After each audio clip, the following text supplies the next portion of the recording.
Hi, ನಾನಿವತ್ತು ಒಂದು ಬೇಸಿಕ್ಕಾಗಿ ಹೊಸ್ದಾಗಿ ಕಲಿಯೋವಂಥವ್ರಿಗೆ ಫ್ರಂಟನ್ನು ಯಾವ ರೀತಿ ಅಟ್ಯಾಚ್ ಮಾಡಿ ಸ್ಟಿಚಿಂಗ್ನ ಮಾಡೋದು ಅಂತ ಹೇಳಿ ನಿಮಗೆ ತೋರಿಸ್ಕೊಡ್ತೀನಿ. ಈಗ ನಾನು ಫ್ರಂಟ್ ಮತ್ತು ಬೈಂಡಿಂಗ್ ಪಟ್ಟಿನ ಫ್ರಂಟ್ ಅಟ್ಯಾಚ್ ಮಾಡಿ ಕಪ್ಸ್ನ ಯಾವ ರೀತಿ ಹಿಡಿಬೇಕು, ಆಮೇಲೆ ಬೈಂಡಿಂಗ್ ಪಟ್ಟಿನ ಯಾವ ರೀತಿ ಅಟ್ಯಾಚ್ ಮಾಡಬೇಕು ಅಂತ ಹೇಳಿ ನಿಮಗೆ ತೋರಿಸ್ಕೊಡ್ತೀನಿ. ಕೆಲವೊಬ್ಬರಿಗೆ ಸ್ಟಿಚಿಂಗು ಕೂಡ ಇಂಪಾರ್ಟೆಂಟೇ. ಕಟಿಂಗ್ ಮಾತ್ರ ಹಾಕಿದ್ರೆ ಕಟಿಂಗ್ ಮೆಷರ್ಮೆಂಟ್ ಅಷ್ಟೇ ಕಲಿಬೋದು, ಬಟ್ ಸ್ಟಿಚಿಂಗ್ ಕಲಿಯೋಕ್ಕಾಗಲ್ಲ ಅಲ್ವಾ. ಅದಕ್ಕೆ ನಾನು ಇವತ್ತು ಸ್ಟಿಚಿಂಗ್ ಕೂಡ ಮಾಡಿ ತೋರಿಸ್ತಾ ಇದ್ದೀನಿ. ಸೊ ಮೊದಲಿಗೆ ನಾವು ಈ ರೀತಿ ನಾವೇನು ಮೆಷರ್ಮೆಂಟ್ನ ಕಟಿಂಗ್ ಮಾಡ್ಕೊಂಡಿದ್ದೀವೋ ಈ ಮೆಷರ್ಮೆಂಟಿಗೆ ಫಸ್ಟ್ ಮಾರ್ಕ್ ಮಾಡ್ಕೊಳ್ಳೋಣ. ನಾವು ಆಪೋಸಿಟ್ ಈ ಕಡೆನೂ ನಮಗೆ ಡಾಟ್ ಹಿಡಿಯೋದಕ್ಕೆ ಮಾರ್ಕ್ ಬೇಕಲ್ಲ, ಅದೇ ರೀತಿ ಮಾರ್ಕ್ ಮಾಡ್ಕೊಳ್ಳಿ. ಈ ರೀತಿ ಮಾರ್ಕ್ನ ಮಾಡ್ಕೋಬೇಕು. ಈ ರೀತಿ ಮಾರ್ಕ್ ಮಾಡ್ಕೊಂಡಾದ್ಮೇಲೆ ನೋಡಿ ಈ ರೀತಿ ಆಪೋಸಿಟ್ ಬರುತ್ತೆ. ಈ ಥರ ಆಪೋಸಿಟ್ ಬಂದಾಗ ಇದು ಕೂಡ ಅದೇ ಥರನೇ ಮೈನ್ ಕ್ಲಾತಿಗೂ ಆಪೋಸಿಟಾಗಿ ಸೀದಾ ಉಲ್ಟಾ ನೋಡ್ಕೊಬಿಟ್ಟು ಈ ರೀತಿ ಆಪೋಸಿಟಾಗಿ ಇಟ್ಕೊಳ್ಳಿ. ಎರಡು ಕಡೆನೂ ಆಪೋಸಿಟಾಗಿ ಇಟ್ಕೋಬೇಕು. ಒಂದನ್ನು ಫುಲ್ ಕಂಪ್ಲೀಟಾಗಿ ಸ್ಟಿಚಿಂಗ್ ಮಾಡಿ ತೋರಿಸ್ತೀನಿ. ಇದನ್ನು ಇವೆರಡನ್ನೂ ನಾವು ಇವಾಗ ಅಟ್ಯಾಚ್ ಮಾಡ್ಕೊಳ್ಳೋಣ. ಈಗ ನಾನು ಮೈನ್ ಮಾರ್ಕ್ ಯಾವ್ದು ಹಾಕಿದ್ದೀನಿ ಅದನ್ನೇ ನಾನು ಅಟ್ಯಾಚ್ ಮಾಡ್ತಾ ಇದ್ದೀನಿ. ಯಾಕಂದರೆ ನಾನು ಡಾಟ್ನ ಎಲ್ಲೂ ಡಿಫ್ರೆನ್ಸ್ ಮಾಡ್ದಂಗೆ ನಾನು ಯಾವ ರೀತಿ ಮಾರ್ಕ್ ಹಾಕಿದ್ದೀನಿ ಅದೇ ರೀತಿಯೇ ಡಾಟನ್ನು ಕೂಡ ಹಿಡಿತೀನಿ. ನಿಮಗೆ ಯಾವ ಕಡೆಯಿಂದ ಬ್ಯಾಲೆನ್ಸ್ ಸಿಗುತ್ತೆ ಆ ಕಡೆಯಿಂದ ಅಟ್ಯಾಚ್ ಮಾಡ್ಕೊಳ್ಳಿ.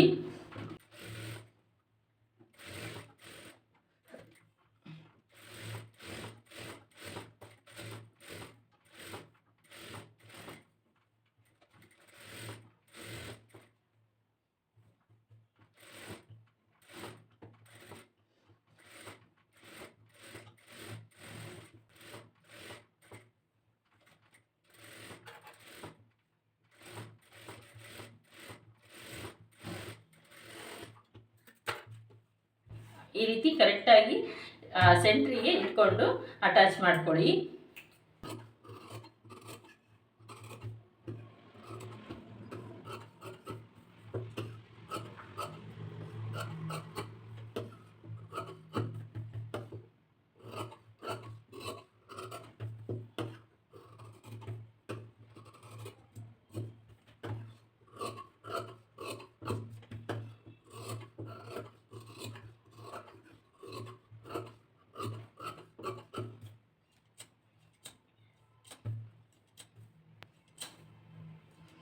ಈ ರೀತಿ ನಾವು ಎಲ್ಲೆಲ್ಲಿ ಡಾಟಿಗೆ ಪಾಯಿಂಟ್ ಹಾಕಿರ್ತೀವಿ ಅಲ್ಲೆಲ್ಲ ನಾವು ಪಾಯಿಂಟಿಗೆ ನಾವು ಚಟ್ಕ ಹೊಡ್ಕೋಬೇಕು. ನೋಡಿ ಈ ರೀತಿ ಕರೆಕ್ಟಾಗಿ ಯಾವುದೇ ರೀತಿ ಇಂಬ್ಯಾಲೆನ್ಸ್ ಆಗ್ದಂಗೆ ಕರೆಕ್ಟಾಗಿ ಅಟ್ಯಾಚ್ನ ಮಾಡ್ಕೊಳ್ಳೋದ ಫಸ್ಟ್ ನಾವು ಕಲಿಬೇಕು. ಈಗ ನಾವು ಅಟ್ಯಾಚ್ ಮಾಡಿದ್ದೀವಲ್ಲ, ಈ ಅಟ್ಯಾಚ್ ಮಾಡಿದ ಮೇಲೆ ಈ ರೀತಿ ಫಸ್ಟಿಗೆ ಈ ಡಾಟ್ನ ಇಟ್ಕೊಳ್ಳೋಣ. ಕಾಲು ಇಂಚಿಗೆ ಈ ರೀತಿ ಒಂದು ಲೈನ್ ಸ್ಲೋವಾಗಿ ಒಂದು ಡಾಟ್ನ ಇಟ್ಕೋಬೇಕು. ಈ ರೀತಿ ಡಾಟ್ನ ಹಿಡಿಬೇಕಾಗತ್ತೆ. ಇದೇ ರೀತಿನೇ ಎಲ್ಲ ಡಾಟನ್ನು ಹಿಡಿಬೇಕು. ಇದು ಕೂಡ ಹಾಗೆ ಸೇಮು. ನೀವು ಬ್ಲೌಸಲ್ಲೆಲ್ಲ ನೋಡಿರ್ತೀರ ಯಾವ ಡಾಟು ಎಷ್ಟೆಷ್ಟಿರುತ್ತೆ ಅಂತೇಳಿ, ಅದೇ ರೀತಿ ನಾವು ಡಾಟ್ನ ಇಟ್ಕೋಬೇಕು. ಯಾವತ್ತೂ ಡಾಟ್ನ ಎಳಿಬಾರ್ದು, ಈ ರೀತಿ ಎಳ್ಕೋಬಾರ್ದು. ಡಾಟ್ ಹಿಡಿಬೇಕಾದ್ರೆ ಸ್ವಲ್ಪ ಒಳಗಡೆನೇ ಇದು ಮಾಡಬೇಕು. ಅದೇ ರೀತಿ ಇಲ್ಲೂ ಕೂಡ ನಿಮಗೆ ಎಷ್ಟು ನೀವು ಬಿಟ್ಟಿರ್ತೀರ ಕಟಿಂಗಿಗೆ ಅಷ್ಟನ್ನು ನೋಡಿ ಇಟ್ಕೋಬೇಕು.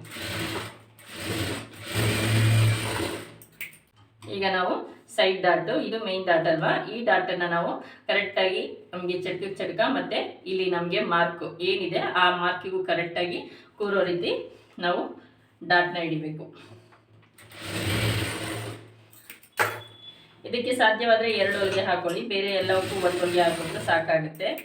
ಇದೊಂದಕ್ಕೆ ಮಾತ್ರ 2 ಹೊಲಿಗೆನ ಹಾಕೋಬೇಕು.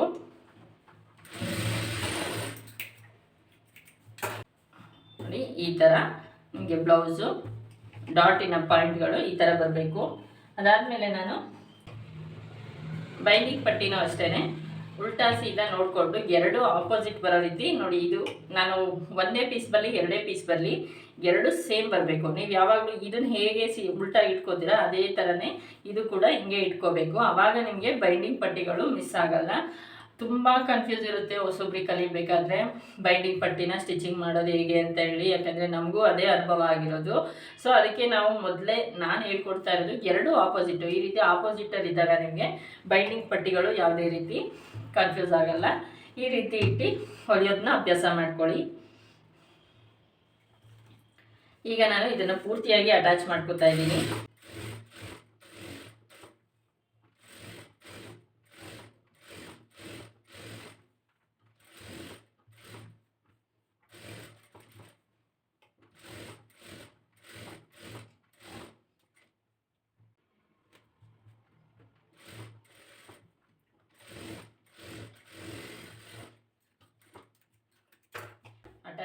ಈ ರೀತಿ ಅಟ್ಯಾಚ್ ಆದಮೇಲೆ ಕಟ್ ಮಾಡ್ಕೋಬೇಕು. ಏನು ಲೈನಿಂಗ್ ಏನಿದೆ ಆ ಲೈನಿಂಗ್ ಮೇಲೆ ಕರೆಕ್ಟಾಗಿ ಲೆವೆಲಿಗೆ ಕಟ್ ಮಾಡ್ಕೋಬೇಕು.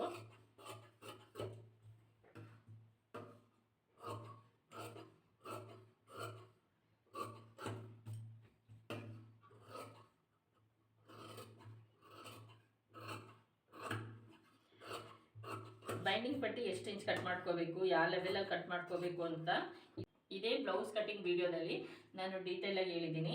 ಬಟ್ ಪೂರ್ತಿಯಾಗಿ ನೋಡಿದ್ರೆ ನಿಮಗೆ ಬ್ಲೌಸ್ ಕಟಿಂಗ್ ಅರ್ಥ ಆಗುತ್ತೆ. ನೋಡಿ, ಈ ಥರ ಅಟ್ಯಾಚ್ ಮಾಡ್ಕೊಂಡಿದ್ದೀನಿ. ಇದು 2 ವೇ ಇರೋದ್ರಿಂದ ಎರಡು ಕಡೆಗೂ ಆಗುತ್ತೆ. ಈ ಕಡೆಗೆ ಬರಬೇಕು ಅಂತ ಏನಿಲ್ಲ, ಎರಡು ಸೇಮ್ ಕಟ್ ಮಾಡ್ಕೊಂಡಿರೋದು. ಲೈನಿಂಗ್ ಜಾಸ್ತಿ ತೊಗೊಳೋದು ಒಳ್ಳೆಯದು. ಲೈನಿಂಗ್ ಕಡಿಮೆ ಇದ್ದರೆ ಮಾತ್ರ ಈ ರೀತಿ ಕನ್ಫ್ಯೂಸ್ ಆಗುತ್ತೆ. ನೋಡಿ, ಈ ಥರ ನಾನು ಇಟ್ಟು ಅಟ್ಯಾಚ್ ಮಾಡ್ತೀನಿ. ಮೊದಲಿಗೆ ನಾನು ಇದನ್ನು ಇದ್ರ ಜೊತೆಗೆ ಒಂದು 1/4 ಇಂಚ್ ಬಿಟ್ಟು, 1/4 ಇಂಚ್ ಆದರೂ ಆಯಿತು, 1/2 ಇಂಚ್ ಆದರೂ ಆಯಿತು, ಬೈಂಡಿಂಗ್ ಪಟ್ಟಿನ ಬಿಟ್ಟು ನಾವು ಸ್ಟಿಚಿಂಗ್ ಮಾಡ್ಕೋಬೇಕು.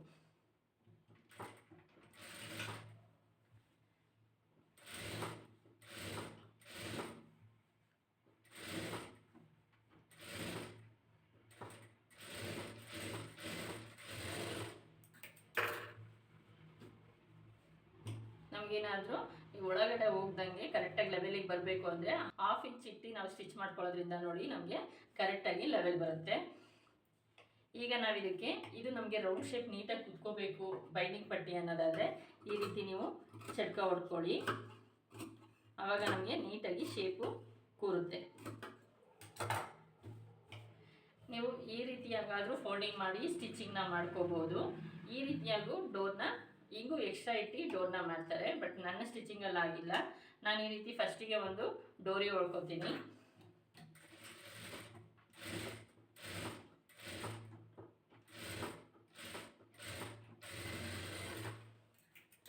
ಈ ರೀತಿ ಹೊಲ್ಕೊಂಡಾದ್ಮೇಲೆ ಇಲ್ಲೂ ಕೂಡ ನಾನು ಎಳ್ಕೋಬಾರ್ದು ಅಂತ ಸ್ವಲ್ಪ ಕಟ್ ಮಾಡ್ಕೋತೀನಿ. ಈಗ ನಾವು ಇದನ್ನ ಒಳಗಡೆ ಮಾಡಿ ಈ ರೀತಿ ಸ್ಟಿಚಿಂಗ್ ಮಾಡ್ಕೋಬೇಕು.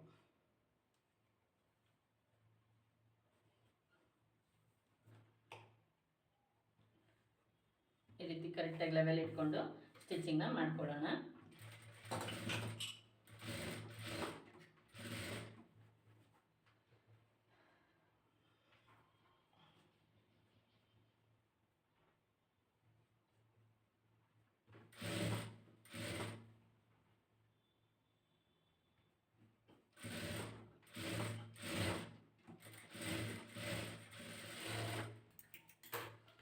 ನಾವು ಈ ರೀತಿ ಇಲ್ಲಿ ಚಟ್ಕ ಹೊಡ್ಕೊಳ್ಳೋದ್ರಿಂದ ನಮಗೆ ಬೈಂಡಿಂಗ್ ಪಟ್ಟಿ ತುಂಬ ನೀಟಾಗಿ ಕುತ್ಕೊಳ್ಳುತ್ತೆ ಈ ರೀತಿ. ಅದಕ್ಕೆ ನಾನು ಚಟ್ಕ ಹೊಡ್ಕೊಳ್ಳೋಕೆ ಹೇಳಿದ್ದು.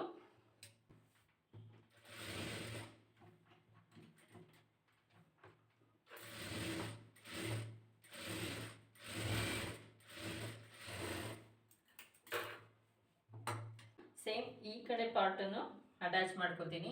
ಈಗ ನಾನು ಸಿಂಗಲ್ ಡಾಟಿಂದು ಮತ್ತು ಬೈಂಡಿಂಗ್ ಪಟ್ಟಿನ ಯಾವ ರೀತಿ ಅಟ್ಯಾಚ್ ಮಾಡ್ಕೊಳ್ಳೋದು ಅಂತ ಹೇಳಿ ನಿಮಗೆ ತೋರಿಸಿದ್ದೀನಿ. ಅದ್ರ ಜೊತೆಗೆ ನಿಮಗೆ ಉಕ್ಸ್ ಪಟ್ಟಿ ಕೂಡ ತೋರಿಸ್ಕೊಡ್ತೀನಿ. ಸಿಂಗಲ್ ಪಟ್ಟಿ ಡಬಲ್ ಪಟ್ಟಿನೂ ಕೂಡ ನಿಮಗೆ ಸ್ಟಿಚಿಂಗ್ ಮಾಡಿ ತೋರಿಸ್ಕೊಡ್ತೀನಿ. ಇವಾಗ ನಾವು ಉಕ್ಸ್ ಪಟ್ಟಿನ ಸ್ಟಿಚಿಂಗ್ ಮಾಡೋಣ. ಉಕ್ಸ್ ಪಟ್ಟಿ ಏನಪ್ಪ ಅಂದರೆ ನೀವು ಯಾವ ಸೈಡ್ ಆದರೂ ಇಟ್ಕೊಳ್ಳಿ. ಮೇಜರಾಗಿ ಈ ಕಡೆ ಉಕ್ಸ್ ಪಟ್ಟಿ ಬರುತ್ತೆ, ಈ ಕಡೆ ದಾರದ ಪಟ್ಟಿ ಬರುತ್ತೆ. ಸೊ ನಿಮಗೆ ಯಾವ ರೀತಿ ಬೇಕೋ ಆ ರೀತಿ ಇಟ್ಕೊಳ್ಳಿ. ಈ ರೀತಿ 2 ಇಂಚು 2.5 ಇಂಚಿಗೆ ಒಂದು ಉಕ್ಸ್ ಪಟ್ಟಿಗೆ ಬಟ್ಟೆ ತೊಗೋಬೇಕು ಸ್ಟ್ರೈಟಾಗಿ. ಅದೇ ರೀತಿ ಇಲ್ಲಿ ಒಂದು 3 ಇಂಚು 3.5 ಇಂಚಿಗೆ ದಾರದ ಪಟ್ಟಿಗೆ ಬಟ್ಟೆ ತೊಗೋಬೇಕು. ಇದಕ್ಕಿಂತ ಒಂದು ಸ್ವಲ್ಪ ಲೆಂತಿಯಾಗಿ ತೊಗೊಳ್ಳಿ. ನಮಗೆ ಈ ಕಡೆ ಎಕ್ಸ್ಟ್ರಾ ಫೋಲ್ಡಿಂಗಿಗೆ ಬೇಕು, ಈ ಕಡೆನೂ ಎಕ್ಸ್ಟ್ರಾ ಫೋಲ್ಡಿಂಗಿಗೆ ಕಟ್ಟಿಂಗಿಗೆ ಬೇಕಾಗುತ್ತೆ. ಹಾಗಾಗಿ ಈ ರೀತಿ ಲೈನಿಂಗ್ನ ತೊಗೋಬೇಕು. ಲೈನಿಂಗ್ ಜೊತೆಗೆ ಇದು ಕೂಡ ಉಕ್ಸ್ ಪಟ್ಟಿಗೆ ಮೇಯ್ನ್ ಕ್ಲಾತು ಕೂಡ ತಗೊಂಡು ಅಟ್ಯಾಚ್ ಮಾಡ್ಕೊಳ್ಳಿ ಈ ರೀತಿ. ಇದನ್ನು ಕೂಡ ಯಾವ ರೀತಿ ಅಟ್ಯಾಚ್ ಮಾಡೋದು ಅಂತೇಳಿ ನಿಮಗೆ ತೋರಿಸ್ತೀನಿ ನೋಡಿ. ಈ ರೀತಿ ತಗೊಂಡು ಈ ರೀತಿಯಾಗಿ ಅಟ್ಯಾಚ್ ಮಾಡ್ಕೊಳ್ಳಿ. ಎರಡು ಕಡೆನೂ ಸೇಮು ಈ ರೀತಿ ರೌಂಡಕ್ಕೆ ಅಟ್ಯಾಚ್ ಮಾಡ್ಕೋಬೇಕು.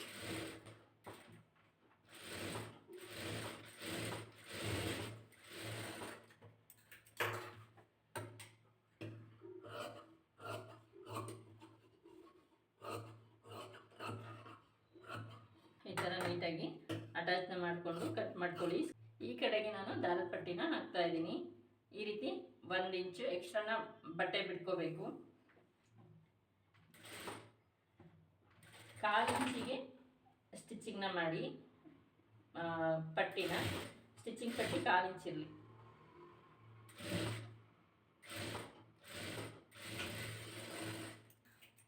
ಈಗ ನಾವು ಇದನ್ನು ಈ ರೀತಿ ಫೋಲ್ಡಿಂಗ್ ಮಾಡಿಕೊಂಡು ಇಲ್ಲಿ 1 ಇಂಚು ಫೋಲ್ಡಿಂಗ್ ಮಾಡಿಕೊಂಡು 1 ಇಂಚು ದಾರದ ಪಟ್ಟಿ 1 ಇಂಚು ಬರೋ ರೀತಿ ನೀವು ಫೋಲ್ಡಿಂಗ್ನ ಮಾಡ್ಕೋಬೇಕು ಈ ರೀತಿ.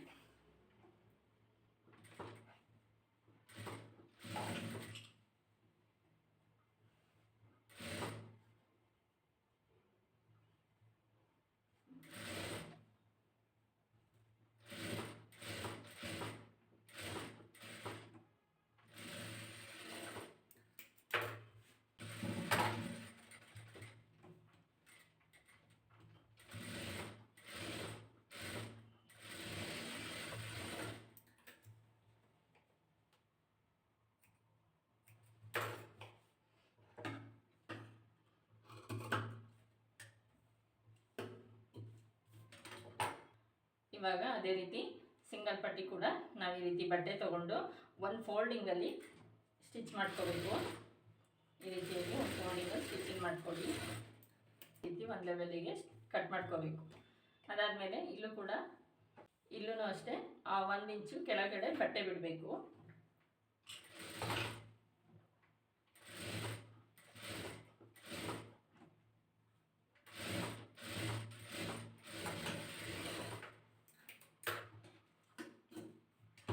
ಅದಾದಮೇಲೆ ಮೇಲ್ಗಡೆ ಒಂದು ಸ್ಟಿಚಿಂಗ್ ಮಾಡ್ಕೋಬೇಕು.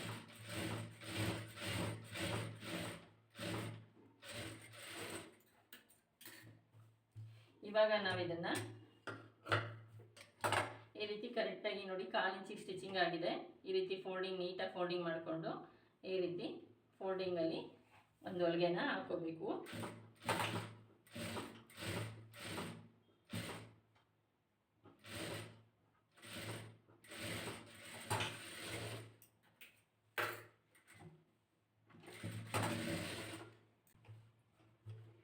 ಇದಿಷ್ಟು ಪೂರ್ತಿ ಫ್ರಂಟ್ ಪಾರ್ಟಿನ ಸ್ಟಿಚಿಂಗ್ ವಿಡಿಯೋ. ನೀವು ಕೂಡ ಇದೇ ರೀತಿ ಸ್ಟಿಚಿಂಗ್ ಕಲಿಬೇಕಾ, ಕಟಿಂಗ್ ಕಲಿಬೇಕಾ? ಹಾಗಾದರೆ ನನ್ನ ಪೇಜ್ನ ಫಾಲೋ ಮಾಡಿ, ಸಪೋರ್ಟ್ ಮಾಡಿ, ಸಬ್ಸ್ಕ್ರೈಬ್ ಮಾಡ್ಕೊಳ್ಳಿ. ಯಾಕಂದರೆ ನನಗೆ ಇನ್ನೂ ಹೊಸ ಹೊಸ ಮೆಥಡಲ್ಲಾಗಲಿ ಹೊಸ ಹೊಸ ಡಿಸೈನ್ಗಳಾಗಲಿ ಹಾಕೋದಕ್ಕೆ ಖುಷಿಯಾಗುತ್ತೆ.